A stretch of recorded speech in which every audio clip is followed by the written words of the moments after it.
Isaiah chapter 14. For the Lord will have compassion on Jacob. Once again he will choose Israel and settle them in their own land. The foreigner will join them and unite with the house of Jacob. The nations will escort Israel and bring it to its homeland. Then the house of Israel will possess the nations as men-servants and maidservants in the Lord's land. They will make captives of their captors and rule over their oppressors. On the day that the Lord gives you rest from your pain and torment and from the hard labor into which you were forced, you will sing this song of contempt against the king of Babylon. How the oppressor has ceased and how his fury has ended.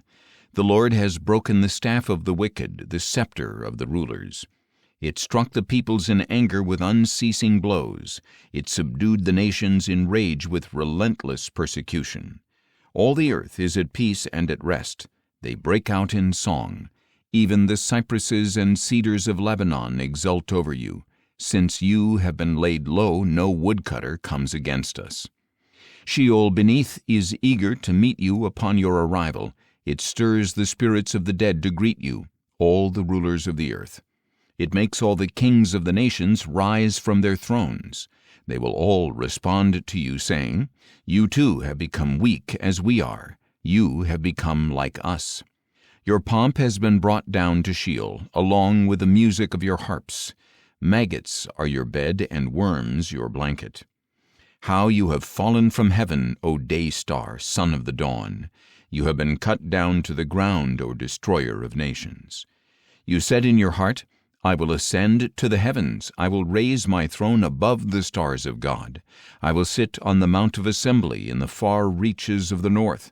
I will ascend above the tops of the clouds. I will make myself like the Most High. But you will be brought down to Sheol, to the lowest depths of the pit. Those who see you will stare. They will ponder your fate. Is this the man who shook the earth and made the kingdoms tremble, who turned the world into a desert and destroyed its cities, who refused to let the captives return to their homes? All the kings of the nations lie in state, each in his own tomb. But you are cast out of your grave like a rejected branch, covered by those slain with a sword and dumped into a rocky pit like a carcass trampled underfoot.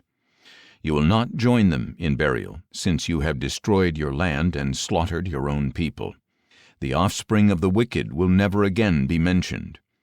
Prepare a place to slaughter his sons for the iniquities of their forefathers. They will never rise up to possess a land or cover the earth with their cities. I will rise up against them, declares the Lord of hosts. I will cut off from Babylon her name and her remnant, her offspring and her posterity, declares the Lord. I will make her a place for owls and for swamplands. I will sweep her away with the broom of destruction, declares the Lord of hosts. The Lord of hosts has sworn, surely as I have planned, so will it be. As I have purposed, so will it stand. I will break Assyria in my land. I will trample him on my mountain.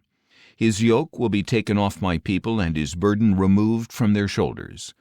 This is the plan devised for the whole earth, and this is the hand stretched out over all the nations. The Lord of hosts has purposed, and who can thwart him? His hand is outstretched, so who can turn it back? In the year that King Ahaz died, this burden was received. Do not rejoice, all you Philistines, that the rod that struck you is broken, for a viper will spring from the root of the snake and a flying serpent from its egg. Then the firstborn of the poor will find pasture, and the needy will lie down in safety. But I will kill your root by famine, and your remnant will be slain.